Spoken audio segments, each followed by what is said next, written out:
Alright, so the nominations for the 2025 Game Awards have officially been revealed, and as expected, Clair Obscur Expedition 33 leads the pack with a record-breaking 12 nominations. So we're going to go over some of those categories in today's video, and I'm also going to give you guys my own personal hopes and dreams in the form of predictions on what I hope to see show up at this year's event. So let's talk about it. Alright, so I am Curious Corduroy. If you are new here, welcome on in. If you're a returning viewer, thank you for coming back. It means a lot. So for those of you who aren't familiar with how I like to do my TGA videos, I like to sit down and go over most of the categories, not every single one, just kind of like the bigger ones that speak to me and that I feel like I have the most to say on. I give you guys my thoughts on what I think is going to win, and then I give you guys my own personal picks. Now for this year's event, my 3 personal nominations for all of these categories and Game of the Year are Silent Hill F, Clair Obscur Expedition 33, and Ghost of Yotei. So those will be the games that I'll be referencing and focusing on the most because those are the 3 that I played. Now, before we get to the nominations, we gotta talk predictions, baby! Because let's be honest, I think most people tune into the Game Awards for the reveals. It's essentially one big E3 commercial, tons of surprises, shadow drops, you never really know. The first prediction I have is hopefully a brand new trailer for Resident Evil Requiem that addresses the really big elephant in the room, and that is there a second playable character? There's been some rumors that perhaps Lowen, Leon S. Kennedy, could potentially be in the game and that he could be playable. And when I look at the marketing for Requiem or Requiem, it really feels like a slow drip feed of the same information just kind of over and over again. And it really feels like they're holding back a ton on what this game actually is in terms of the story, locations, and gameplay. So if Leon is in the game and he's got a substantial part, it would make sense that they're waiting to reveal that. And what better time to do that than the Game Awards? Let people know, hey, Leon's back. This might be his last game, but he's back, he's going to be playable, and now we can really open the floodgates on what this game is in terms of its story and its gameplay. So I'm looking forward to that. The other one, obviously, Final Fantasy VII Remake Part 3 teaser, perhaps a reveal on what the third part is going to be called. Now, a lot of us in the 7 community, we've been hoping and coping that this game will show up at every event that's taken place since like the Summer Game Fest that happened in June. And while it's not guaranteed, we're all kind of anticipating that there could be something at this year's event in the form of Final Fantasy VII Remake Part 3. So what better event to show off a teaser, reveal the name of your game, maybe show off some bits of gameplay, some choice lines of dialogue, some really cool set pieces, and really let people know, hey, this is the end of our trilogy and we are going all out. And I think this year's the best time to do it because this is going to probably be the biggest Game Awards ever. It's streaming on YouTube and Twitch like they normally do, but now they're also going to be streaming on Amazon Prime. So that's millions upon millions more eyeballs that could be watching this event. And if you really want to raise awareness on Final Fantasy VII and the end of the trilogy, I think now is the time to do it. They might go dormant after that for a little while, and then I think the real legit marketing for Part 3 could potentially start in maybe May or June of next year. So hopefully they reveal something, and if they do, I will be recording my reaction and probably trying not to freak out like some sort of fangirl. But let me know in the comments down below, what are you hoping to see at this year's event? Maybe a reveal trailer, a surprise shadow drop. Also let me know, what are your own personal picks for Game of the Year and whatever other category you find most interesting. Let me know in the comments down below. But now we move over to Best Performance. Now, before we get into the nominees, I'm just going to be full on honest with you. I think that there's a possibility that Clair Obscur could sweep every single category that it's nominated for. And looking back at the Game Awards, I don't know if that's ever happened before. I know there have been games that have swept every category but then lost Game of the Year, and there have been games that have done the reverse. They miss everything, but then they get Game of the Year. So I don't know if there's ever been a game that's won everything.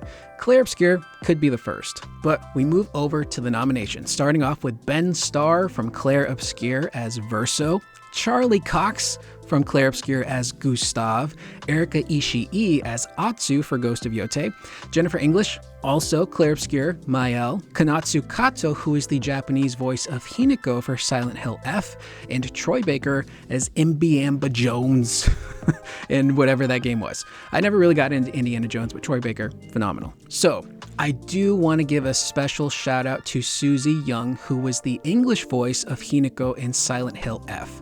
Now, I haven't played Silent Hill F in Japanese yet.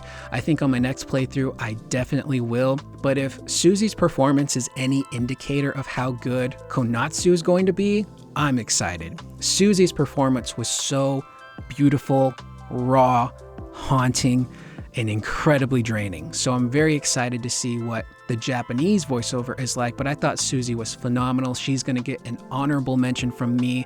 Funny enough, Susie Young, also in Ghost of Yote. Her career has really blown up, and it's so cool to see. And to hear the range that she has in her voice, it's stupendous. She's phenomenal. I think she's only gonna get bigger. Now, who do I think is gonna win this category? I legit think it's going to come down to the Clair Obscur cast, and that's a really hard one to call because all three of them are phenomenal in their roles and what they do. I think Ben Starr is so good as Verso, and he's one of those characters who vocally he might not sound like he has a lot of range, but Ben is so good at conveying so many different emotions very subtly. And you look at a character like Verso and you think he's one thing, and then you get a surprise reveal, and it turns out he's another thing. But then it goes even further. He's like an onion. You peel back a layer, you think that's who he is, but there's like 80 more layers there to who he is as a character. Also, I should have mentioned this at the top of the video, I will be mentioning spoilers for Clair Obscur, but not Ghost of Yote or Silent Hill F. And that's just because I assume most people who watch this video have probably already played Expedition 33, but maybe haven't played Yote or Silent Hill F. So I'd like to keep those experiences as preserved as possible for people who may want to play them. But getting back to Ben, by the end of the game, you know, Verso and Mael kind of left a bad taste in my mouth, if I'm being honest. That's not a knock on the performances. That's how it's supposed to be. That's how the writing is. You see all of the underhanded things that Verso has done. He's been lying to this party repeatedly. And even when the truth comes out, there's still an extra layer of lies under there that he doesn't tell the party. But you get why he's doing it. I completely understood it because it was his family. He may not be the real Verso. He's a painted copy, which we'll dive into more in narrative. But you understand why he's doing what he's doing. It's, you know, he's tired. He doesn't want to keep this canvas alive anymore. But he's also thinking about his mother. He's thinking about his sister and the family that needs to grieve and process and just isn't able to do so. Please, listen to me. Only you can do this. You can do this, please. Unpaint me. Unpaint me. Please.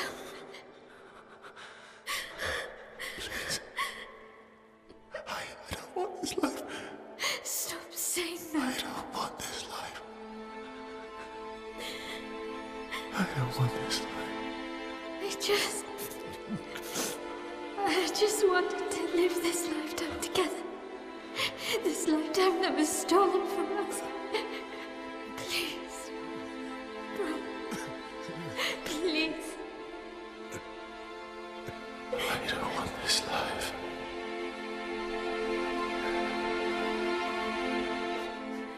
Charlie Cox. He only did 4 hours of voiceover recording for his role of Gustav in this game, and he leaves such an incredibly big impact with his performance. For a character that's only in the game for like a small portion, he is so memorable. He was probably my favorite member of the expedition when I really think about it. And Charlie's performance is so beautiful and raw. Gustav is one of those characters who I think is so relatable because he's really cool. He can do a lot of great things, but he's flawed. He's got fears and weaknesses. And if there's one thing that I wish they would have kind of, touched on a little bit more is that it looks like the character of Gustav did have panic attacks. And that was something we see him dealing with in the earlier portion of the game when his expedition is wiped out. We see him really struggling to breathe and to operate. And I kind of wish they would have expanded upon that just a little bit more. But his character gets into some really dark themes to the point where he is ready to end it all. And he almost does until Lune shows up. But I just thought that Charlie's performance, the fact that it was just a 4-hour VO session and he knocked all of it out of the park within that short period of time, and then completely forgot about the game until it came out and everyone was going nuts and bringing it up to him at conventions. He seems very grateful to have been a part of it. He eventually will play the game, he said, but he wasn't even aware of what this game was going to be. But his performance is just amazing. I am not letting Mael die out here. I'm taking her home. What? No, we have a mission. Oh, fuck the mission! Fuck the mission, Lune! What are we gonna do, huh? Tell me. What are we gonna do? We're gonna take down the paintress, just the three of us? My gun and your sparks? I didn't take you for a coward. I'm not a coward. You swore the oath. When one falls, we continue. Yes, I know. When one falls. When one falls. Not if. When. Erika Ishii is lovely as Atsu. The character of Atsu, I think, is much more layered than Jin Sakai. I loved Jin, but he's a very straightforward kind of character. I love his journey and his growth in Tsushima, but Atsu, holy crap, man. Does Atsu go through so much in that game, and it changes her. She's very much motivated by revenge to the point where it's a detriment to herself and the people around her. She is willingly throwing herself in the line of fire without any thought on what it could mean for her or the people around her. Her mission for revenge has completely shaped who she becomes. And there's this really great moment in the game. Again, I'll try to be vague to avoid spoilers, but there's a situation where Atsu comes across one of the members of the Yote 6. Now, this is not a spoiler. This is, part of the main story that's been revealed. But the Yote 6 were responsible for killing her family and leaving her for dead. So she has the opportunity to take one, if not two of them out. But at the same time, there are people that she cares about, that care about her, that genuinely need her help in that moment. And in that moment, she chooses to be selfish. And she says, I can't let go. I cannot let go of this revenge. And that's indicative of who Atsu is as a character. That revenge is driving everything, and it's a detriment. So you end up, fighting this Yote 6 member, but that choice that Atsu makes comes at a very big cost. And shortly after that, there's one of my favorite line deliveries from Erika in the game, and it's a single word line delivery where you're tracking down your first sensei who has relationships with Atsu's family, so she's familiar with him, Sensei Hanbei. He teaches Atsu how to use the dual katanas. And in this moment, for the first time, Atsu is completely vulnerable and she's broken and she's angry at herself for what she's done because it's hurt people that she cares about. And Erika delivers one of the most heartbreaking line deliveries in the game just simply by saying Hanbei, which I'll play for you guys here. Atsu? You look like death. Hanbei? What's happened? Come, rest. Tell me everything. And in that one voice delivery, she conveys how broken, scared, and lost Atsu is. And that's what I love about Atsu as a character. Yeah, she's a badass, but she is flawed. Not everything is perfect. In fact, again, this isn't a spoiler, this is at the very beginning of the game, her first outing going after the Yote 6 doesn't exactly go well. She messes up pretty bad, that's all I'll say. But seeing some of that growth from Atsu throughout the game of learning to be more open and let people in and build this wolf pack, and actually contemplate, wait a second, maybe there could be more to my life if I am successful in defeating the Yote 6, because she hasn't thought that far ahead. She's very much like, I don't really plan on surviving this mission. It's a suicide mission, but there's so much growth there with her character. And I always get a huge kick when I play a video game and I hear the character's voice before I hear what the actual actor sounds like. And Atsu sounds so different from just regular Erika. It's a night and day difference. That's exactly how it was in Tsushima with Daisuke Tsuji. His speaking voice compared to Jin, completely different. But I really, really loved Erika's performance in Ghost of Yotei. Up next, Jennifer English, again, does a really phenomenal job of portraying this young girl who's pretty smart. She is much wiser beyond her years. Obviously, there's much more to Mael that we learn later in the story. You know, she's actually Alicia. But I think she does a really wonderful job of conveying how a teenager would feel in that type of situation. There's a real standout moment where the party has just lost Gustav. They've had this man Verso join, and they're on the journey to bury Gustav. And she gets so angry, and she's like, why are you guys acting like this is normal? None of this is normal. We just lost Gustav. Why are you acting like it didn't happen? So she has that frustration that a young teenager would feel. And by the end of the game, I was a little frustrated with their character. And to be honest, I am a little afraid to put some of my criticisms out there of Clair Obscur because I know how beloved this game is, but I gotta be honest with you guys. I'm gonna, speak from the heart. I'm not gonna lie to you guys. I was very frustrated with Mael and Verso by the end of the game because they're so selfish. But again, you understand why. You know where both of these characters are coming from. Outside of this canvas, Mael has no quality of life. None whatsoever. In the canvas, she can be whoever she wants. She has her chosen family there with her. And obviously she's not going to want to let that go. So I completely understand. We'll talk more when we get to narrative. But if I had to pick, I think I would go with Ben Starr. I think his performance as Verso is so multifaceted, so layered, and I just kept finding myself surprised throughout my playthrough of who Verso actually was. Just when you think you got him nailed down, he shifts and completely surprises you. So my pick, Ben Starr. Who's gonna win? Somebody from Clair Obscur. Holding up. Everywhere we go, just death. Death and more death. Everywhere we go, just death. I don't want to see that anymore. Look, Mael, I thought you would understand. You said you spent your immortality burying the people around you. Doesn't any of this bother you? And you. Gustav's dead. How can you keep going like nothing happened? Up next, we have Best Art Direction, including Clair Obscur, Death Stranding 2 on the Beach, Ghost of Yotei, Hades 2, and Hollow Knight Silksong. So this one, again, for me, is between Clair Obscur and Ghost of Yotei. I think Clair Obscur will win this one. Hades 2, great art direction. Hollow Knight, again, another really beautiful game. But I look at what Clair Obscur has been able to do, and that Belle Epoque style is just so different for a lot of us gamers who haven't experienced a lot of French culture and mimes and baguettes and these beautiful buildings and rustic streets and even French inspirations on further environments that you go to. It's a really beautiful game. The characters are all designed really well. And I think that that art direction is just so unique and it stands out that I think that will win. And I think that's also what I would pick. Although, honorable mention to Ghost of Yotei, such a beautiful game. I know it's not the best looking game out there, but the art direction, the attention to detail in the characters, in the armor, in the environments is so beautiful. I love just being in that world, running around or just riding my horse. It's such a stunning, stunning world. And every area, again, is different.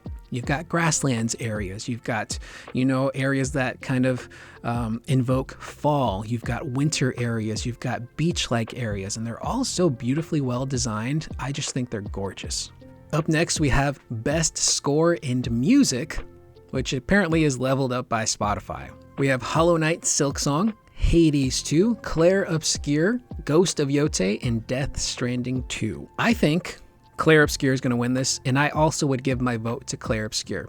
The soundtrack for Expedition 33 very much reminds me of a Final Fantasy game. Not in the sense that it sounds like music you'd hear in a Final Fantasy, but in the sense that it's such an eclectic soundtrack. There are so many different songs that pull from so many different genres on this album and in this game. There's the more beautiful, slower, French-inspired orchestral pieces. There's piano-driven ballads. There's rock-infused songs. There's these really jazzy, funky themes. There's also songs that incorporate accordion with like an EDM beat and violins And it all just sounds so different and unique, and it does a really phenomenal job of, again, representing the world that it comes from. And this was all music scored by Lorien Testard, who, again, if you don't know the story behind this, he was a guy who was just making music on SoundCloud, specifically like video game themed music. He decided to share that on a forum one day, and the game's co-director, Guillaume Broche, came across that forum, clicked on the link, and loved his music so much that he offered him the composer position on this game. And that's how we ended up with this incredible soundtrack. So I don't know how many tracks in particular are in this game, maybe close to 100, maybe more. But all of them sound so beautiful and unique and really do a great job of scoring the areas that they represent, the battles that they represent, and a lot of the bigger key moments with those characters. Honorable mention though, Ghost of Yotei.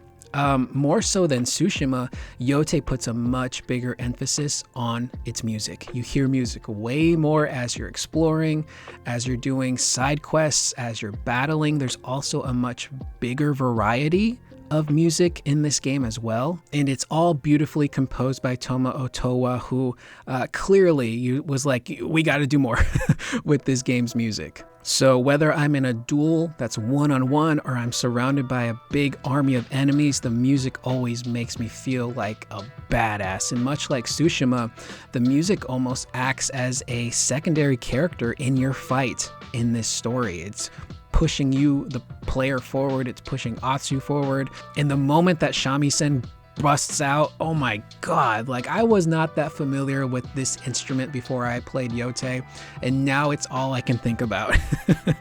I'm doing the most mundane things around the house, and I'll hear like the shamisen playing, like making this way cooler. So it's so cool. But what I also really love about the music in this game is that it's not just music, it's ingrained in the gameplay. For the character of Atsu, she walks around with that instrument, the shamisen, and there are specific areas on the map where she can sit down and compose a song, which then works its way into the gameplay. So for example, if you do enough wolf dens, or you come across an area where there's a wolf den, you can sit down and compose a song called Song of the Wolf. And what that song does is whenever you play it, it will lead you to wherever a wolf den is. Or if you're near a combat zone, you can play that song and you can call the wolf, and she shows up, she's right by your side, and she's ready to bite someone's throat. There's also songs for wellness. So if you're trying to find hot springs around the world, you can play that song and it'll lead you to one. There's one for shrines and vanity gear. It's a really cool way to incorporate a really unique instrument, not only into the gameplay, but it's an instrument that has meaning to Atsu because it was something that she and her mother could bond over. So it's super cool. And when you learn more about the shamisen and like how it was primarily an instrument for men back in the day in that period of Ezo. Some women were allowed to play it, people specifically with disabilities, if that's how they made their money. They had, I don't want to say the pass to play, but they were allowed to. But for most women, it wasn't allowed. So it's part of like a rebellious nature of who Atsu is as a character. She's got some fire in her. She's got some spunk. She's not afraid to speak her mind. And that plays into that beautifully. So I think Clair Obscur will win. That's my pick, but a very, very close second is Ghost of Yotei. Wonderful soundtrack. Up next, we have Best Narrative, which is the category I'm really scared to talk about because again, I know how rabid the Expedition 33 fan base is. And I say that lovingly. This is a game that hit people super hard. For a lot of people, it's a masterpiece, one of the best games they've ever played. They loved it from beginning to end. For me, I have issues with the narrative, but we'll get into that. But please be nice to me, otherwise I will cry. But our nominees are Clair Obscur, Expedition 33, Death Stranding 2, Ghost of Yotei, Kingdom Come Deliverance 2, and Silent Hill F. Now, I think Clair Obscur will probably win this one. And for me personally, this category is a bit of a toss-up between Clair Obscur and Silent Hill F. And I know what some of you are going to be thinking. Corduroy, Clair Obscur is like the best narrative ever. It's the best narrative of the year. How can this category possibly be a toss-up for you? Well, let me explain. So, I loved my playthrough of this game, most of it. Prologue, Act 1, Act 2. I thought the twist at the end of Act 2 is really brilliant, where you find out, oh crap, we just made a huge mistake. We defeated the Paintress. Turns out, she was a good guy. She was helping us.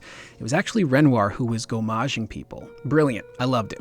But then we get into the fake out epilogue, and then we move into Act 3. And this is where the story from a narrative perspective started to lose me personally, because it turns into this meta narrative now. And it turns out that this world that we've been in is not technically, and I'm using quotations here, a real world. It's a world within a canvas that someone painted, and it's being manipulated by these godlike entities on the outside.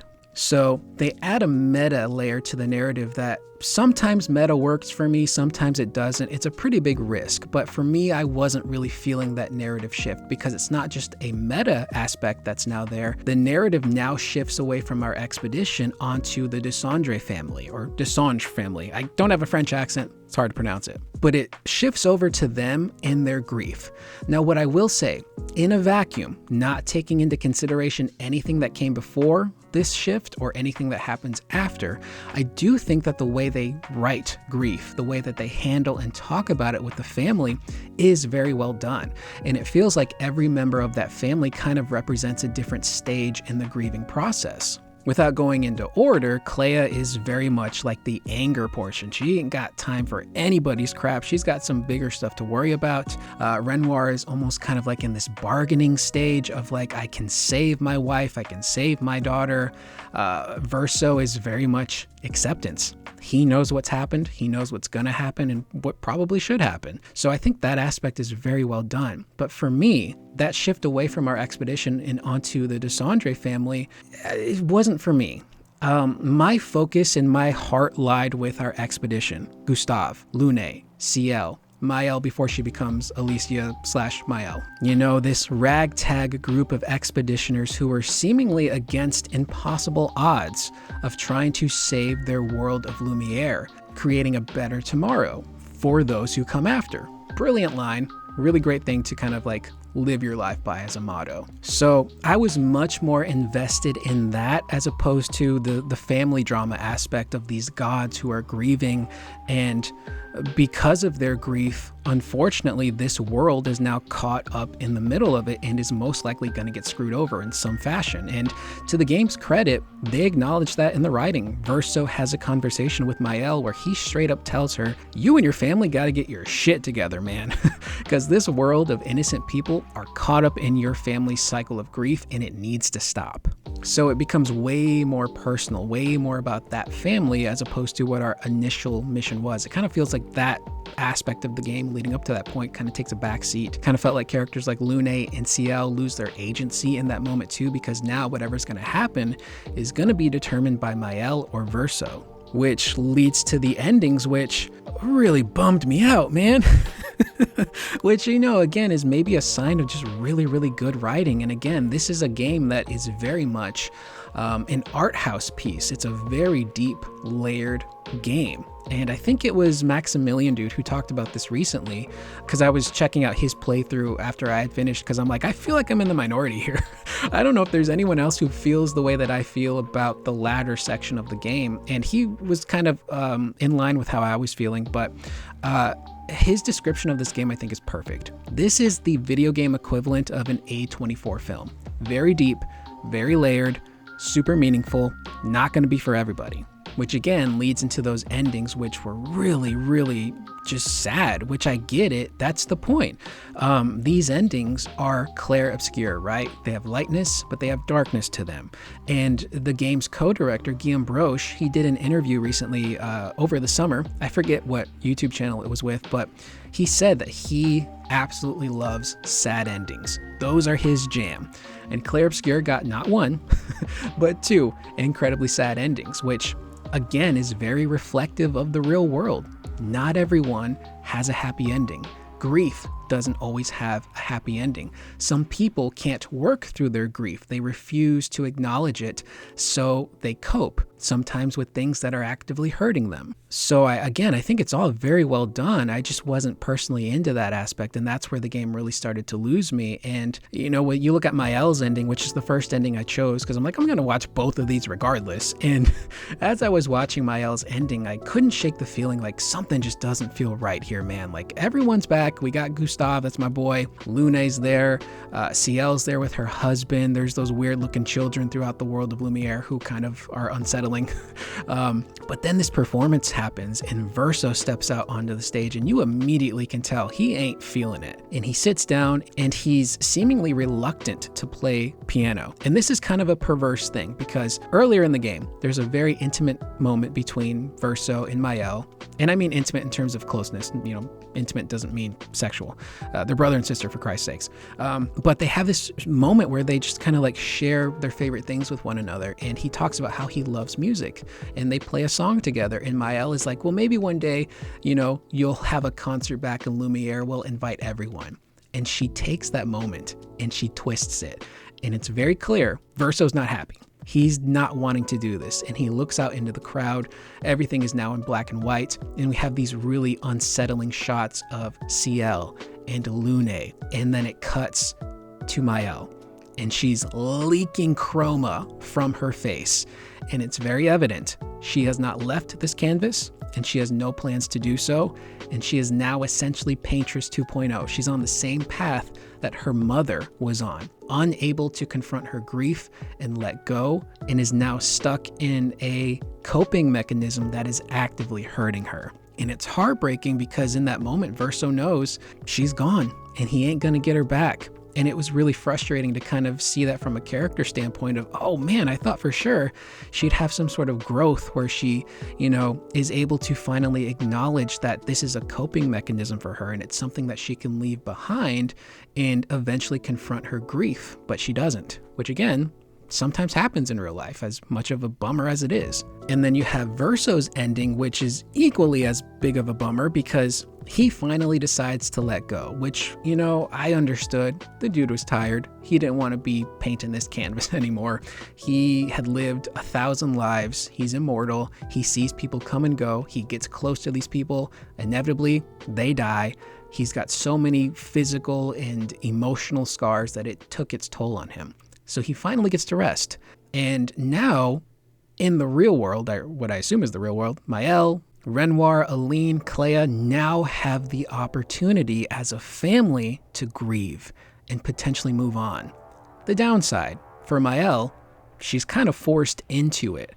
This was not a choice that she made, but judging from the other ending, I don't know if she ever would have made that choice to actively process her grief. But now there's a silver lining there of, yeah, maybe they can move on together, but we lose the canvas. So everybody that was in it, that entire world, any way you slice it, there's no happy ending to this game, which again is very realistic. Life doesn't always have a happy ending, and Guillaume Broche really likes those sad endings. And for me, I really went back and forth on how do I really truly feel about these endings in the third act. And I spent about a good month just kind of thinking about it because I wanted to be sure that these feelings I was feeling were legit. And by the time I thought about how I really felt about Act 3 and the endings, I reached a point where, for lack of a better term, I'm not trying to be cute here, my interest in this game completely gommaged. I no longer had the desire to go back in and do side quests and fight super bosses and learn more about the world and the characters, or even do a second playthrough. I full on lost my interest in Expedition 33. And I have not played it since I beat it, and I don't have the desire, at least right now in this point in time in my life, to go back and play through it again. I do know that they are doing DLC that could potentially be teased at the Game Awards too, so that's going to be excellent for the people that really enjoyed the game and want to get back in there. Again, I know I'm in the minority here. Not everyone feels that way, which kind of, again, is a scary thing to say because I know how much people love this story from beginning to end, and I know a lot of people consider it a masterpiece, and I've seen so many people say it's one of the best games they've ever played. It's now their favorite game of all time, so I'm a little afraid to put my own thoughts out there into the world on how I feel about this. But that's how I feel. I gotta be honest. I'm not gonna sit here and lie and be like, yeah, I loved every aspect. It's my, my pick for game of the year. I love this, and this. It's just how I feel, man. That's just how the cookie crumbled for me. I was not expecting it, but that's how it turned out. So I know I spent a long time on that for someone who isn't interested in it. Why did I spend so much time on it? Well, I haven't addressed that yet in any of my videos. I've just kind of teased yeah, I wasn't into Act 3, but I'll talk about that more. And I was saving it specifically for this video for Game of the Year, just to kind of get all of my concise thoughts out there. So I was just left kind of bummed out by the direction of the characters, Verso and Mael in particular, how the game ends. To the game's credit though, Verso again acknowledges it. He straight up says in that final battle with Mael, we're all hypocrites. So I give him kudos for that. I'm also, just to kind of put a cap on the narrative talk, I'm not a big fan of multiple endings. And when I finished the game, I was trying to think, well, maybe it kind of works for this game because you're seeing two different perspectives, but I very much appreciate when developers have a specific vision and they stick to it. This is our ending.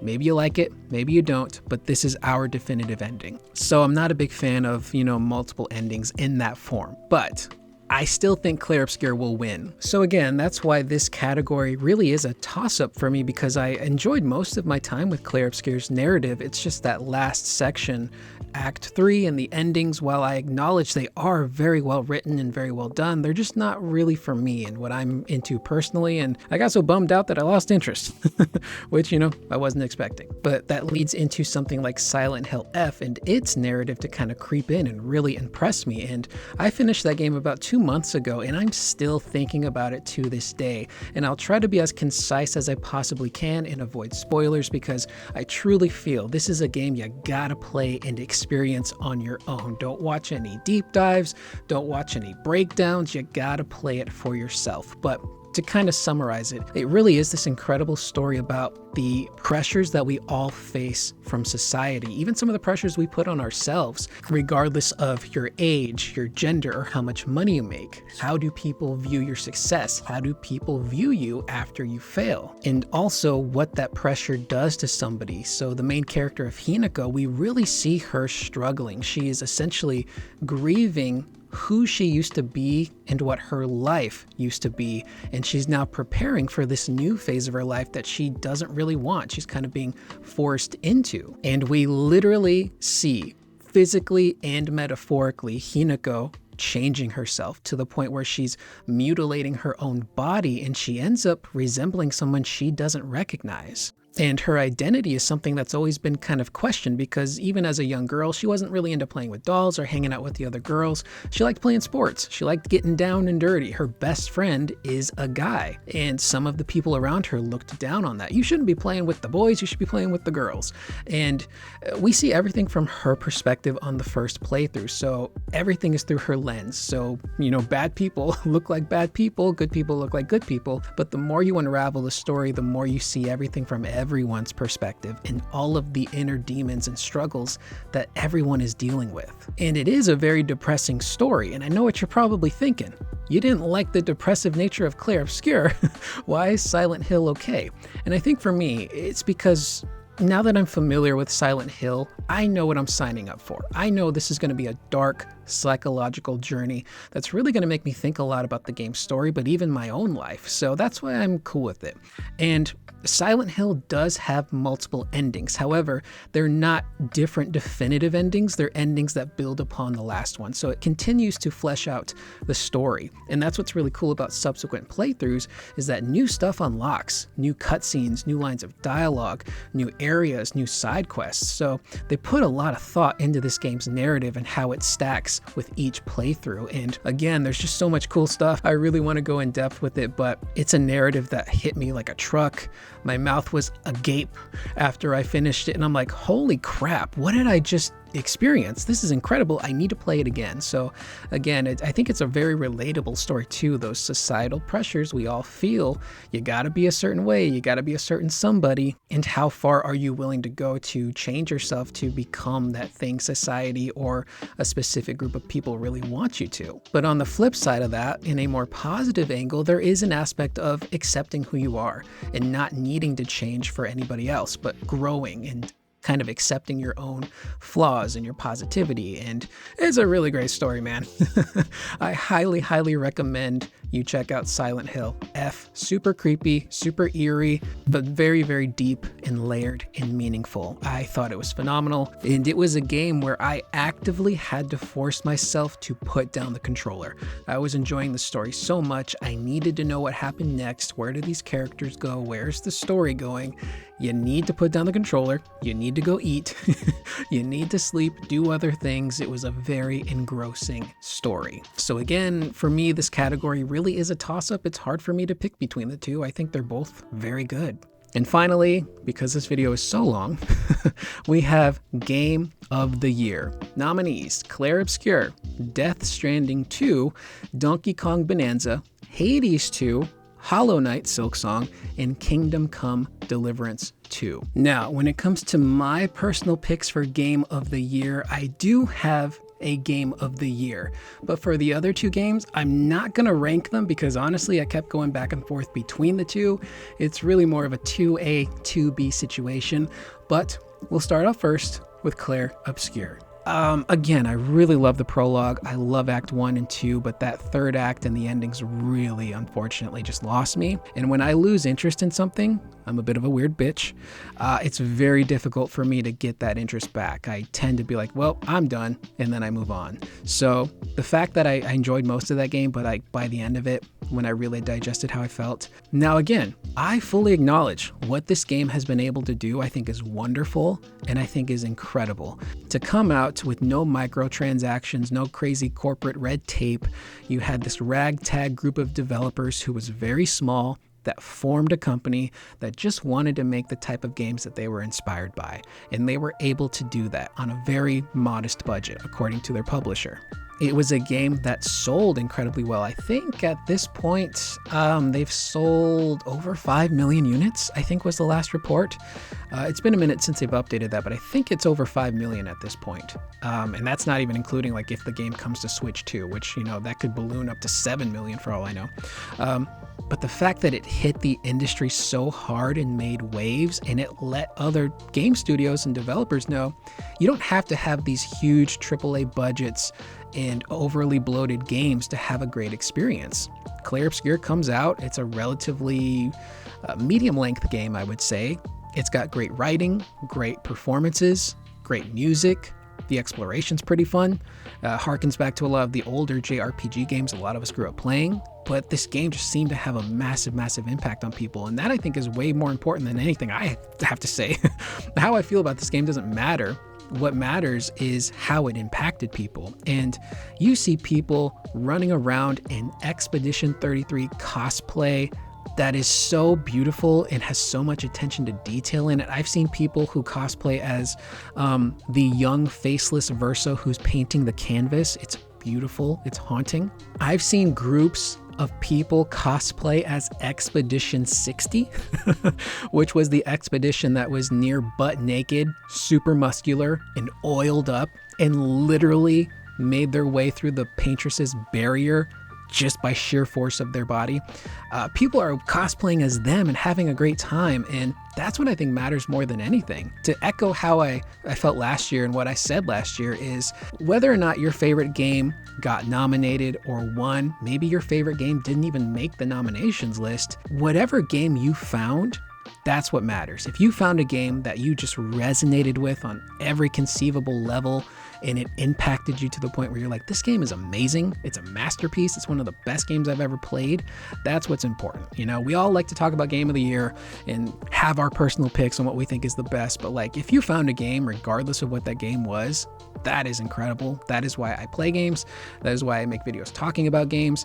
I just think it's such an incredibly unique experience that differs from film and television and music because it offers us the ability to be involved in the story. Up next, Silent Hill F. Again, I was really surprised and taken aback by this game. I really enjoyed everything about it. I didn't really have too many issues with Silent Hill F. I love the performances. Again, I think Susie Young as Hinako is brilliant. That recording process had to have been super draining. I love the settings. It's so eerie and haunting. You feel like you're alone, but you feel like you're also not alone.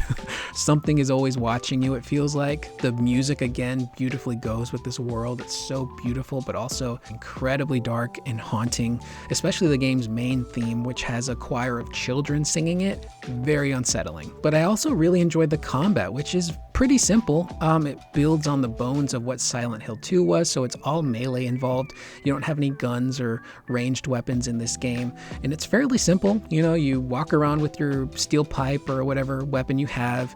You can dodge enemies. You can also do like a really cool counter parry to an enemy, so when they're about to attack you, they'll flash a specific color, and if you hit your attack button just in time, you'll do a really powerful melee attack. Really cool and satisfying, and when you get that rhythm down, it becomes a really fun gameplay loop that I very much enjoyed. And again, when it comes to the story, I'm still thinking about it months later, man. Such a cool, impactful story that just has so many layers to it. The more you play it, the more you learn. You think you know what's going on, and then you're just instantly surprised by a new revelation with every one of the characters, and the truth slowly starts to come out. And man, is that like a special game. I highly recommend you try it out.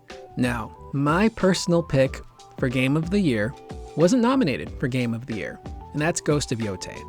I know what you're saying. Ghost of Yotei, it's a big AAA game. It's more of the same like Tsushima. Why would you pick that as your Game of the Year? We've got Silent Hill F, we've got Clair Obscur. Why Ghost of Yotei? Well, let me add some context to that.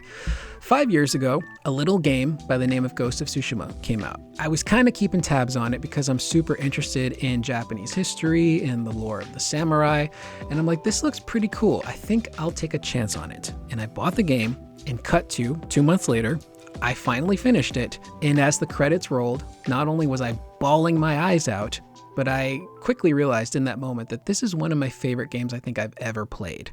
Now, flash to 5 years later, the sequel is now out, and Yotei for me is everything Tsushima was and more. So imagine for me, being someone who gets more of one of my favorite games of all time.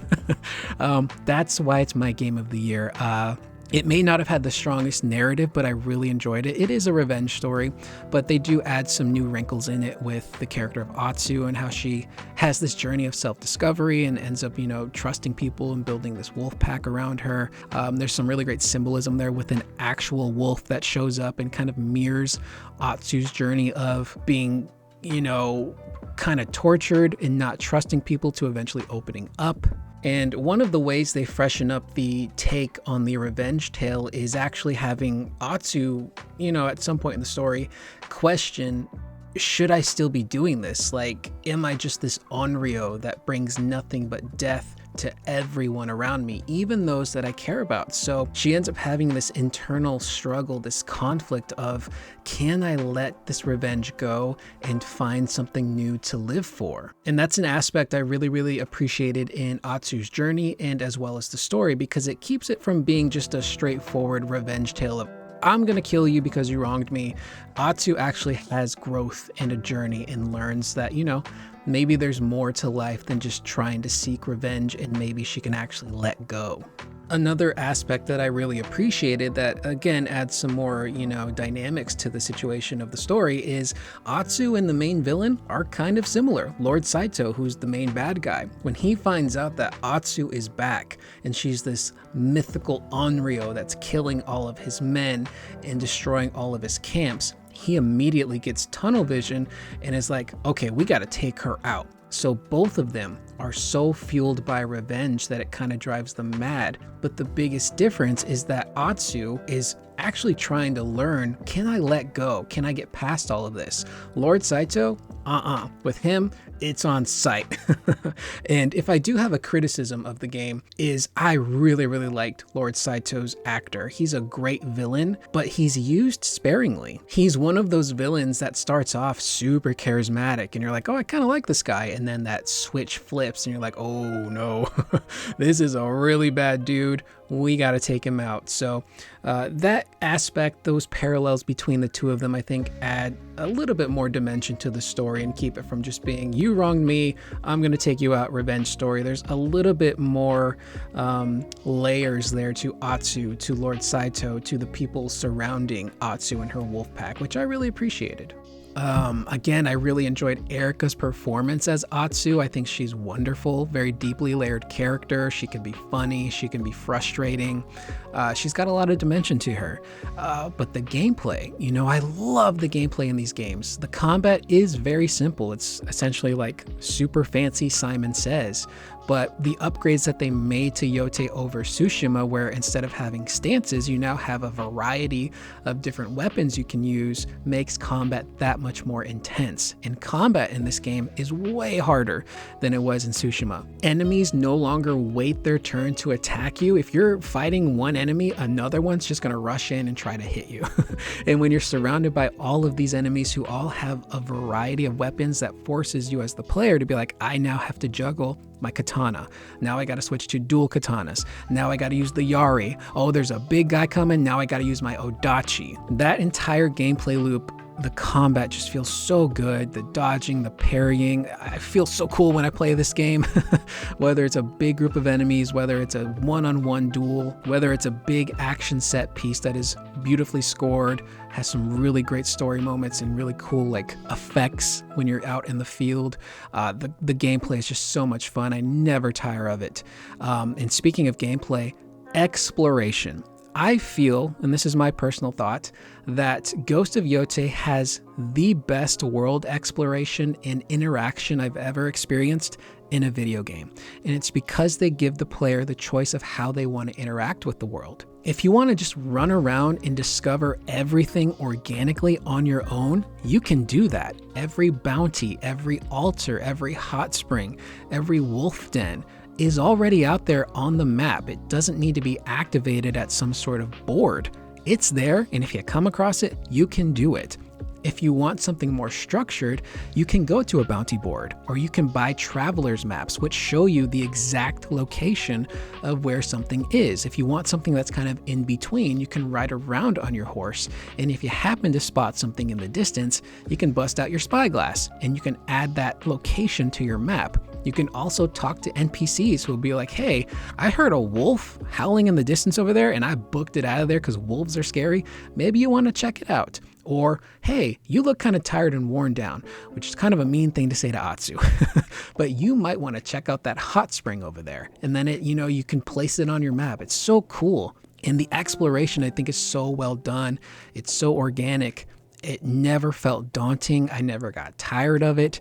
I never felt like I was doing it out of obligation. I did it because I was genuinely curious, and the game made it approachable and super fun because I could do it any way I wanted to. There's the music where, again, the game puts a lot more emphasis on music in Yote than Tsushima, and there's some really incredible tracks. Atsu's theme in particular, I think, is great. There's the theme of the Yote 6, which starts off as this kind of almost Western-inspired track, and then very quickly becomes dark and menacing to perfectly encapsulate who the Yote 6 are. It was another one of those games, much like Silent Hill F, where I couldn't put it down.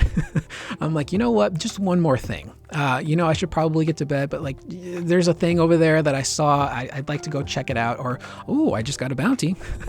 Maybe I want to go find that guy and fight him. And 2 hours later, I'm still playing. So for me personally, everything that I really look for in a great game, Yote really hits all those notes for me from beginning to end. And I didn't really have a ton of issues with it. I enjoyed my experience from, again, beginning to end. And just to, again, kind of go back to that context, I loved Tsushima, man. It's legit in my top 10 best games I've ever played. And now I'm essentially getting that same experience all over again, but it's somehow even better. That's the only way I can convey why I've picked Ghost of Yote as my game of the year, to just get people to understand. In a year where we had a Clair Obscur and a Death Stranding 2 and a Kingdom Come, Deliverance 2, Ghost of Yote was just my favorite experience from beginning to end.